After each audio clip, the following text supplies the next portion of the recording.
Students, after the completion of tenders and contracts, now today we will discuss about the storage of this chapter drug house management. अब जो storage है इस chapter में storage के बारे में हम पढ़ेंगे कि स्टोरेज क्या होती है। सबसे पहले बात करें रिगार्डिंग द स्टोरेज। अब देखो कोई भी ड्रग स्टोर ओपन किया है तो उसमें जितना भी स्टॉक है उसको प्रॉपरली स्टोर मेंटेन करके रखना पड़ेगा। तो मेंटेन करके रखने के लिए उसकी स्टोरेज बहुत ज़्यादा इंपॉर्टेंट रोल प्ले करती है, क्योंकि वो एक तरह से सिस्टमैटिक वे में जो मेडिसिन हैं उनको अरेंज करना। मेडिसिन क्या, आप कोई भी किसी तरह का भी बिजनेस कर रहे हैं तो उसमें कोई भी शॉप है तो सिस्टमैटिक वे में हर चीज़ अरेंज की जाती है, हर चीज़ रैक्स के अंदर प्रॉपरली अरेंज की जाती है ताकि वो जो सेल्स पर्सन है उसके लिए भी कन्वीनियंट हो और जो कस्टमर है कंज्यूमर है उसके लिए भी कन्वीनियंट हो। ठीक है, तो स्टोरेज बहुत इंपॉर्टेंट रोल प्ले करती है। ठीक है, ये अरेंजमेंट करती है इस मैनर में ताकि दोनों के लिए कन्वीनियंट हो। ठीक है, अब इसकी अरेंजमेंट के लिए हम क्या मेथड अडॉप्ट कर सकते हैं जिससे हम एक पर्टिकुलर किस तरह से रैक में अरेंजमेंट करें। तो इसके भी मेथड्स हैं अलग अलग। इसके क्या मेथड्स हैं, जैसे अकॉर्डिंग टू मैन्युफैक्चर, अगर मेडिसिन है उसकी स्टोरेज करनी है तो हम कैसे स्टोर कर सकते हैं अकॉर्डिंग टू मैन्युफैक्चर के according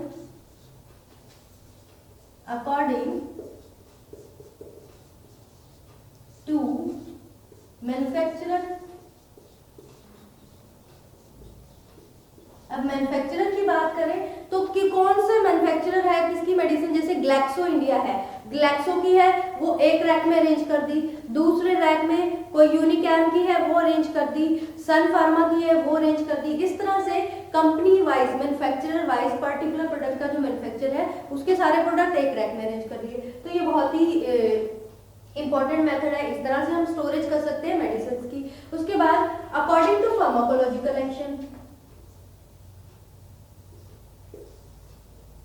according to pharmacological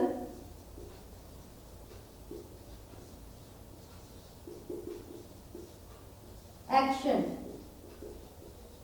pharmacological action में क्या होता है कि सारी एनाल्जेसिक एक जगह रख दी, एंटीपायरेटिक एक जगह रख दी, तो इजी हो जाता है कि हाँ एंटीपायरेटिक सब यहाँ पे पड़ी हैं तो आप यहाँ से उसको बहुत इजी से उसकी कंपाउंडिंग और डिस्पेंसिंग कर सकते हो या फिर जिसको भी हैंडओवर करनी है आप कर सकते हो। तो फार्माकोलॉजिकल एक्शन के बेस पे भी हम इसको पर्टिकुलर रैक्स में स्टोरेज कर सकते हैं। और जो लास्ट वन इज अल्फाबेटिकली।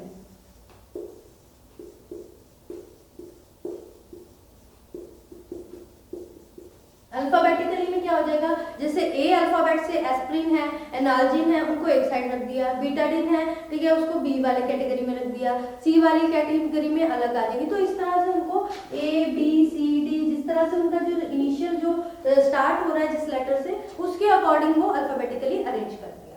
ठीक है, अब इसमें जो मोस्ट पॉपुलर मेथड है जो यूज होता है for the storage of medicine that is according to manufacturer. यहाँ मैन्युफैक्चरर है, जैसे एग्जाम्पल आपको बताया था ग्लैक्सो की एक जगह रख दी, ठीक है, और उसके बाद यूनिकैम की एक जगह रख दी। इस तरह से अलग अलग प्रोडक्ट्स हैं उनको मैन्युफैक्चर के अकॉर्डिंग उनको अलग अलग रैक्स में अरेंज कर दिया मेडिसिन को। ठीक है, फिर बात करते हैं ये जो मेथड है ये बहुत ज़्यादा पॉपुलर और ज़्यादा कन्वीनियंट मेथड इसको कहा जाता है।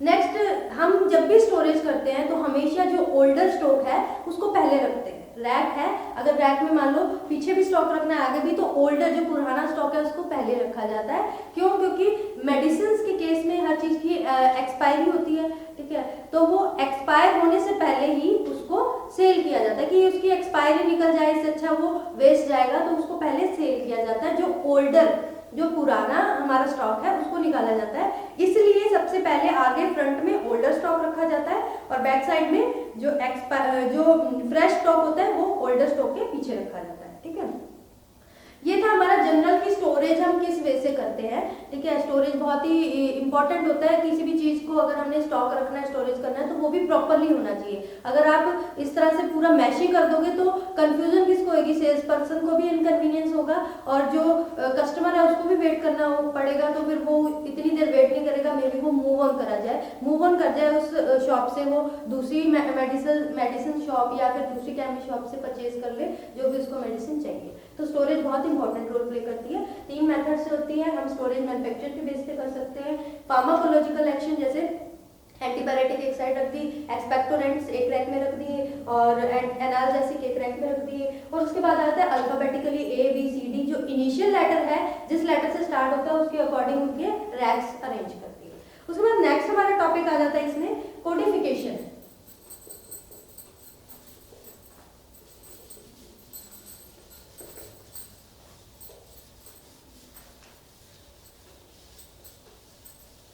स्टोरेज के बाद जो नेक्स्ट टॉपिक है codification of various codification of various items in drug store.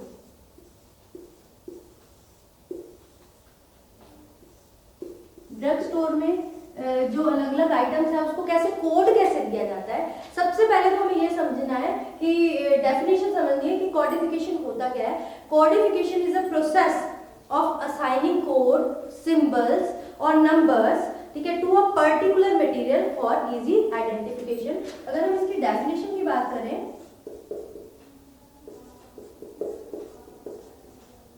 तो कोडिफिकेशन क्या होता है? It is a process, it is a process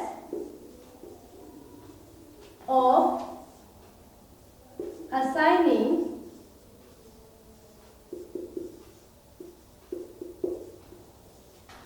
code or symbol or numbers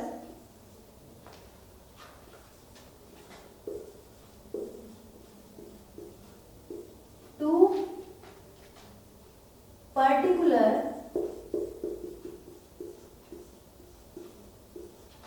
materials for easy identification।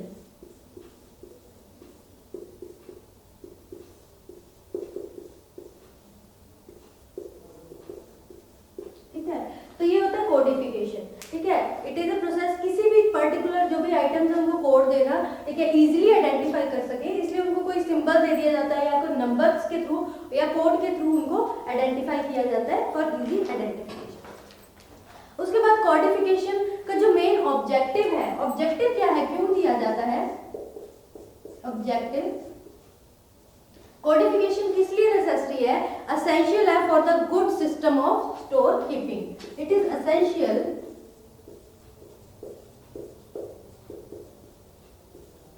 for good system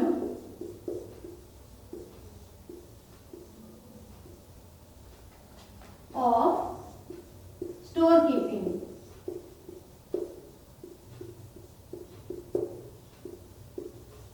ठीक है, main इसका यही reason है, इसलिए करा जाता है ताकि एक अच्छा स्टोर कीपिंग, जो स्टोर कीपिंग है हम अच्छे तरीके से उसको मेंटेन कर सके, मैनेज कर सके, एक तरह का सिस्टम बन जाता है। ठीक है, फिर उसके बाद हम इसके एडवांटेजेस की बात करें, क्या एडवांटेज होते हैं, क्यों कोडिफिकेशन की जाती है? तो एक तो जो भी एम्बिग्युइटी होती है वो अवॉइड हो जाती है, मतलब कि किसी चीज को कोई भी क्लैरिफाई नहीं हो रहा, स्पष्ट नहीं हो पा रहा, तो वो चीज बिल्कुल स्पष्ट हो जाती है। ठीक है, कुछ अस्पष्ट नहीं रह जाता, सब क्लियर हो जाता है। उसके बाद जो लेंथ ऑफ डिस्क्रिप्शन है वो मिनिमाइज्ड हो जाती है। अब ये नहीं किसी के बारे में हमने ये है, ये ग्लैक्सो कंपनी की है और एंटीपायरेटिक है, 300 mg की है, तो इतना सारा डिटेल लिखने से अच्छा उसको कोड दे दो ना, आपको पता है कि अच्छा ये कोड है, 80 कोड है, इसको 80 उठाओ, इसमें ग्लैक्सो कंपनी की 300 mg वाली पड़ी है ये मेडिसिन। ठीक है, तो वो जो लेंथ होती है वो मिनिमाइज हो जाती है उसकी डिटेल की। और कोडिफिकेशन से एक तरह से नेक्स्ट हमारा एडवांटेज है, सीक्रेसी मेंटेन रहती है, क्योंकि कोड जिसने दिया होता है उसी को पता होता है। ऐसा नहीं कि कोई भी नॉर्मल पर्सन आके आपके जो भी है शॉप पे या फिर जो भी है कुछ भी विदाउट कोड उसको इस तरह से हेल्पफुल नहीं होता कि वो कुछ भी वहां से पिक कर लेगा, जो भी ढूंढ रहा है उसको वो मिल जाएगा। तो कोडिफिकेशन से सीक्रेसी भी मेंटेन रहती है। उसके बाद एक तरह से ये इंश्योर करती है आइडेंटिफिकेशन, जो मतलब कि आइडेंटिफाई कर लेती है और बहुत इजीली आइडेंटिफिकेशन हो जाती है। हम किसी भी ड्रग को आइडेंटिफाई करना है तो वो बहुत इजी हो जाता है। जैसे एसिटाइल सैलिसिलिक एसिड है, उसको एस्पिरिन कहते हैं, तो आइडेंटिफाई करना बहुत इजी हो जाता है। तो ये कुछ एडवांटेजेस हैं, इसलिए कोडिफिकेशन की जाती है। उसके बाद हम बात करें आगे, कोडिफिकेशन करने के अलग अलग मेथड्स भी होंगे। जैसे हमने स्टोरेज के मेथड करे थे, वैसे कोडिफिकेशन के भी मेथड्स हैं। अब हम पढ़ेंगे कोडिफिकेशन के मेथड्स वन बाय वन करके। Methods of codification.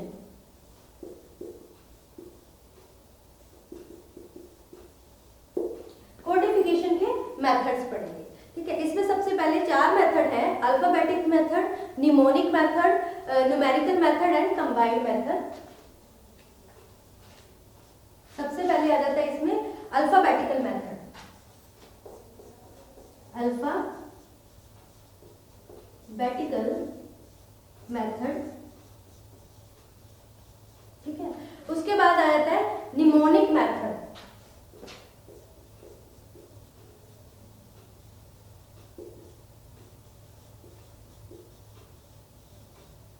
ठीक है, निमोनिक मेथड के बाद जो हमारा नेक्स्ट मेथड है दैट इज न्यूमेरिकल मेथड।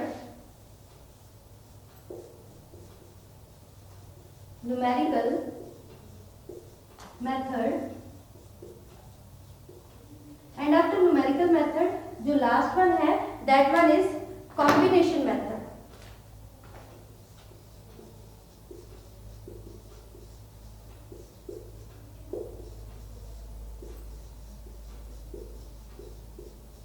ठीक है, तो ये 4 मेथड है कोडिफिकेशन के। सबसे पहले हम वन बाय वन करके सारा डिटेल में हम पढ़ेंगे। सबसे पहले आ जाता है अल्फाबेटिकल मेथड। ये जो अल्फाबेटिकल मेथड है तो इसमें कहता है अल्फाबेटिकली ही कोड दिए जाते हैं सिस्टम को अल्फाबेट्स के थ्रू, जैसे ए बी सी डी, उसके अकॉर्डिंग कोड दिए जाते हैं। और ये जो मेथड है ये उन चीजों जो कुछ आइटम्स हैं जो कि कुछ ही पोजीशंस की रिक्वायरमेंट है, क्योंकि अल्फाबेट्स हैं A to Z तक होते हैं, ठीक है, यानी 26 लेटर्स हैं, तो उतनी ही कोडिफिकेशन की जा सकती है। ज्यादा आइटम्स है, ज्यादा पर्टिकुलर मटेरियल है तो उसकी कोडिफिकेशन नहीं कर सकते। तो ये सूटेबल है उस जगह पे जहाँ पे बहुत पर्टिकुलर आइटम्स है, जो नंबर ऑफ आइटम्स है वो कम है, उनमें कुछ पोजीशंस की रिक्वायरमेंट है। जैसे फॉर एग्जाम्पल ले, टी किसको रिप्रेजेंट करता है? T means tablets. T code दे दिया ना, सी कोड दे दिया, ये रिप्रेजेंट कर रहा है कैप्सूल्स को, ठीक है। इस तरह से अल्फाबेटिकल वे में भी हम कोडिफिकेशन कर सकते हैं।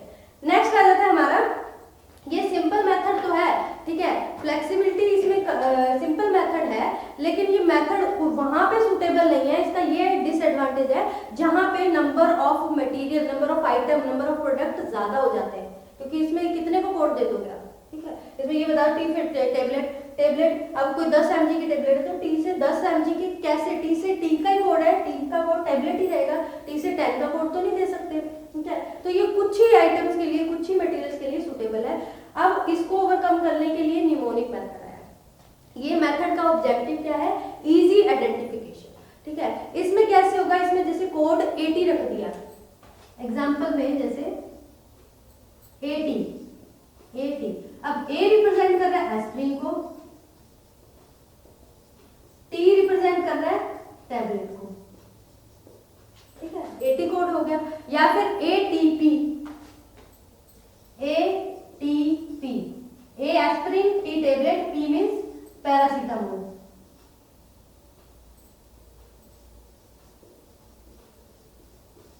ठीक है, एस्प्रिन टैबलेट पैरासीटामोल। तो ये निमोनिक मेथड है, ठीक है, लेकिन इसका भी एक डिसएडवांटेज है। इसका क्या डिसएडवांटेज है कि जो मटेरियल है इसको रिकॉग्नाइज नहीं कर सकते, हम नहीं पहचान सकते जब तक हमारे पास एक रेफरेंस कोड इंडेक्स ना हो। हमारे पास रेफरेंस कोड इंडेक्स भी होना जरूरी है कि 80 लिख रखा है, 80 है एस्प्रिन टैबलेट, तो रेफरेंस कोड होना बहुत जरूरी है। इसका ये डिसएडवांटेज। उसके बाद नेक्स्ट आ जाता है हमारा न्यूमेरिकल मेथड। न्यूमेरिकल नेम से क्लियर है, नंबर से इसको हम कोड देते हैं। अब इसके नंबर का भी 2 मेथड है, एक आ जाता है डेसिमल सिस्टम और एक block system. Decimal and block. ठीक है, दो सिस्टम से कर सकते हैं। अब जो डेसिमल सिस्टम है इसमें क्या होता है, इसमें पर्टिकुलर हर नंबर और पॉइंट के जो डेसिमल है उसके बाद जो पॉइंट के बाद जो नंबर है वो एक सब कैटेगरी को डिफाइन करता है कि एक सब ग्रुप है उसके साथ। जैसे फॉर एग्जांपल इसकी बात करें डेसिमल सिस्टम की, कोई इस तरह से लिखा हुआ 6.1 6.11 6.111 111, ठीक है, ये डेसिमल्स में लिखा हुआ है। तो इसमें क्या होता है, अब ये क्या है, एनाल्जिन, ये क्या है, एस्पिरिन, ठीक है, ये क्या है,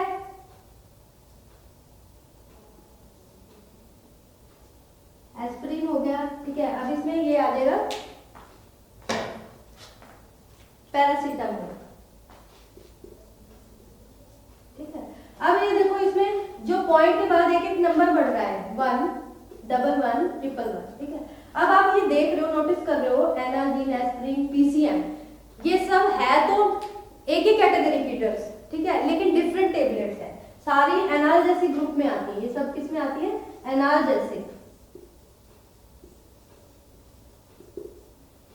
ये सब एनाल्जेसिक कैटेगरीज की है, लेकिन देखो इसकी सबकी जो टेबलेट्स है ये डिफरेंट टेबलेट्स है, ठीक है। उसके बाद नेक्स्ट आ जाता है हमारा ब्लॉक सिस्टम। जो ब्लॉक सिस्टम है उसमें जो नंबर है वो स्पेसिफिकली क्लासिफिकेशन करते हैं, स्पेसिफाई करते हैं किसी पर्टिकुलर नंबर्स को, कि इतने नंबर से लेकर इतने नंबर तक ये चीज अवेलेबल है। जैसे फॉर एग्जांपल 101 से लेकर 300 तक आपको टेबलेट्स मिलेंगी सारी, ठीक है। उसके बाद 300 से लेकर 500 तक आपको सारी कैप्सूल्स मिलेंगी, ठीक है। तो इस तरह से ये पर्टिकुलरली नंबर है ना उसको स्पेसिफिकली क्लासिफाइड कर देता है कि यहाँ से लेकर इतना पर्टिकुलर जो सिस्टम है वो सब टेबलेट्स का है, यहाँ से लेकर इतना सिस्टम क्या है, कैप्सूल्स का है, ठीक है। ये होगा हमारा न्यूमेरिकल सिस्टम। न्यूमेरिकल के बाद बात करें हम, हमारा आ जाता है कॉम्बिनेशन सिस्टम। कॉम्बिनेशन में क्या था, कंबाइन करना, नाम से क्लियर हो रहा है। तो इसमें कॉम्बिनेशन किसका होता है, निमोनिक और न्यूमेरिकल, इन दोनों को कंबाइन कर दिया जाता है। Numeric and mnemonic system is equal to combination method. ये कॉम्बिनेशन मेथड बनाते हैं। फॉर एग्जाम्पल, जैसे एग्जाम्पल लेते हैं 80 300, ठीक है, न्यूमेरिकल का 300 आ गया और निमोनिक सिस्टम का 80 आ गया। 80 मींस एस्पिरिन टेबलेट,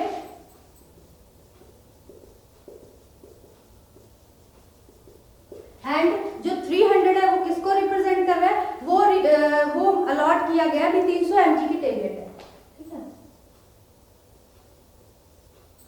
ठीक है। ये कोड दे दिया गया, एक तरह से कोडिफिकेशन कर दी। उसके बाद 80 301, अगर मान लो 80,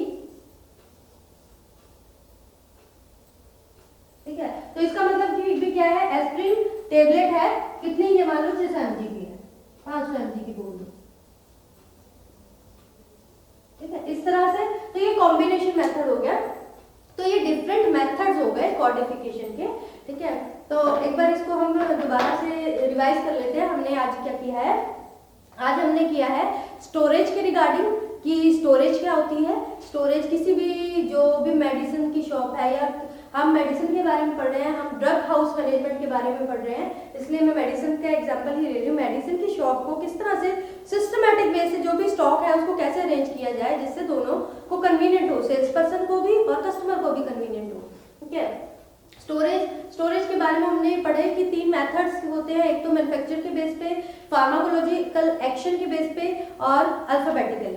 उसके बाद स्टोरेज के हमने कुछ एडवांटेजेस पढ़े और किस तरह से स्टोर करना चाहिए। कुछ सिस्टम होता है कि ओल्डर स्टॉक पहले रखोगे फ्रंट में और उसके बाद फ्रेश स्टॉक रखोगे ताकि वो एक्सपायरी से पहले उसकी सेल हो जाए, ठीक है। फिर उसके बाद हमने पढ़ा है कोडिफिकेशन। कोडिफिकेशन क्या होता है, कोडिफिकेशन की डेफिनेशन की है कि ये एक तरह की प्रोसेस है, किसी भी पर्टिकुलर मटेरियल को कुछ कोड दे देना, ठीक है, ताकि उसको आइडेंटिफाई करने, उसकी पहचान करने में इजी हो जाए। It is a process of assigning code, symbol और नंबर्स। कोड भी दे सकते हैं, कोई सिंबल दे सकते हैं, नंबर दे सकते हैं, तो particular material for easy identification. उसके बाद हमने किया था इसके ऑब्जेक्टिव भी क्यों करा जाता है कोडिफिकेशन। एक तो मैंने पहले बता दिया आइडेंटिफिकेशन इजी हो जाए इसलिए, ऊपर से एक अच्छा स्टोर कीपिंग, अच्छे से आप स्टोर को रख सको, मेंटेन कर सको, उसके लिए एक सिस्टम बना देता है कोडिफिकेशन। उसके बाद हमने कोडिफिकेशन के मेथड्स किए हैं, जिसमें एक आ जाता है alphabetical method, next is mnemonic method, numerical method and combination method. ये चार मेथड को हमने डिटेल में स्टडी किया है। अल्फाबेटिकल मेथड में अल्फाबेटिकली अगर हम कोई भी पर्टिकुलर आइटम्स हैं वो बहुत फ्यूअर है, कुछ ही पोजीशंस की रिक्वायरमेंट है, तो हम अल्फाबेटिकल मेथड को यूज करते हैं। छोटा सा ड्रग स्टोर है, ज्यादा नहीं, कुछ मेडिसिन है, तो इसमें जैसे 3 से टेबलेट्स, C से कैप्सूल्स, ठीक है, इस तरह से। उसके बाद इसका ये था कि कुछ ही जो मतलब कि फ्यूअर आइटम्स है तभी ये सुटेबल है, लेकिन अगर जहाँ पे जो प्रोडक्ट है वो ज़्यादा है, ज़्यादा मटेरियल अवेलेबल है, उनकी कोडिफिकेशन करनी है, तो ये जो मेथड है ये सुटेबल नहीं है। तो इसको ओवरकम करने के लिए निमोनिक मेथड आया। इसका मेन ऑब्जेक्टिव क्या था कि हम इजीली आइडेंटिफाई कर सके, ठीक है। तो इसमें ये था कि जैसे ATP रिप्रेजेंट कर रहा है एग्जांपल के तौर पे एस्पिरिन टेबलेट, और ATP aspirin tablet with paracetamol. इसमें भी कुछ एक डिसएडवांटेज हमने पढ़ा था। इसका डिसएडवांटेज क्या था कि इसके लिए एक रेफरेंस कोड की जरूरत है, उसके बिना हम इसको प्रोसीड नहीं कर सकते। हमें पता होना चाहिए ना कहाँ से किसका क्या मतलब है। रेफरेंस तो हम देख के ही करेंगे, उसको सर्च करेंगे, रेफरेंस कोड होगा कि हाँ अच्छा ये यहाँ पे है, तो हम उसको इजीली सर्च कर सकते हैं। उसके बाद न्यूमेरिकल नंबर्स दे दिए जाते हैं, ठीक है। इसमें भी 2 सिस्टम बना दिए, एक तो डेसिमल सिस्टम और एक ब्लॉक सिस्टम। डेसिमल सिस्टम में क्या होता है, पर्टिकुलरली जो नंबर्स है ना उसमें पॉइंट डेसिमल लगाकर उसके आगे जो नंबर लगाए जाते हैं वो एक पर्टिकुलर सब कैटेगरी को डिफाइन करता है। देखो सब में 16 लिखा हुआ है, तो इट मींस कि ये सारे क्या है, एक ही कैटेगरी के हैं, ये सारी एनाल्जेसिक्स है, ठीक है। लेकिन देखो यहाँ पे पॉइंट 1 है, यहाँ पे डबल 1 है, यहाँ पे ट्रिपल 1 है। ये किसको रिप्रेजेंट कर रहा है कि ये अलग अलग डिफरेंट टेबलेट्स है, ये एनालजी नहीं, एस्पिरिन नहीं, ये पैरासीटामोल है। टेबलेट्स डिफरेंट है लेकिन कैटेगरी सेम ही है, वो सब ग्रुप को रिप्रेजेंट करता है। ब्लॉक सिस्टम में पर्टिकुलरली नंबर्स को स्पेसिफाई कर दिया भी इस एरिया में यहाँ से लेकर यहाँ तक आपको ये पर्टिकुलर मटेरियल या प्रोडक्ट मिलेगा, और उसके बाद आगे पर्टिकुलर डिसाइड कर दिया जाता है, पर्टिकुलर नंबर्स दे दिए जाते हैं। जैसे 101 से लेकर 300 तक टेबलेट्स मिलेगी, ठीक है, 300 से लेकर 500 तक कैप्सूल्स मिलेंगी, 500 से लेकर 700 तक पेरेंटल प्रिपरेशन मिलेगी, इस तरह से, ठीक है। जो लास्ट हमारा मेथड आ जाता है वो है हमारा कॉम्बिनेशन मेथड, जो कि निमोनिक मेथड और न्यूमेरिकल मेथड को कंबाइन करके बनता है। यानी हम ये वाले कोड और नंबर्स भी यूज करते हैं, ये ज्यादा सुटेबल है क्योंकि इसमें देखो एस्पिरिन टेबलेट 80 से रिप्रेजेंट कर दिया और इसकी जो नंबर है 300 यानी 300 mg की है। अगर मान लो 301 कर दिया तो वो 500 mg की है। इस तरह से तो ये और भी ज्यादा सुटेबल मेथड है, इजीली आइडेंटिफाई होगा, बहुत जल्दी से हम आइडेंटिफाई कर सकते हैं क्योंकि इतनी mg की टेबलेट ये यहाँ पे अवेलेबल है। तो ये कोडिफिकेशन मेथड है, ये हमने पढ़ा अभी स्टोरेज और कोडिफिकेशन। नेक्स्ट हम पढ़ेंगे अब जो भी मटेरियल है उसको कैसे कॉस्ट किया जाए, किसी पर्टिकुलर कंज्यूमर को कैसे उसको क्या प्राइस लगाई जाए, वो हम नेक्स्ट लेक्चर में पढ़ेंगे। हमारा नेक्स्ट टॉपिक है प्राइसिंग ऑफ मटेरियल। अभी के लिए आपका इतना ही, ठीक है। Thank you students.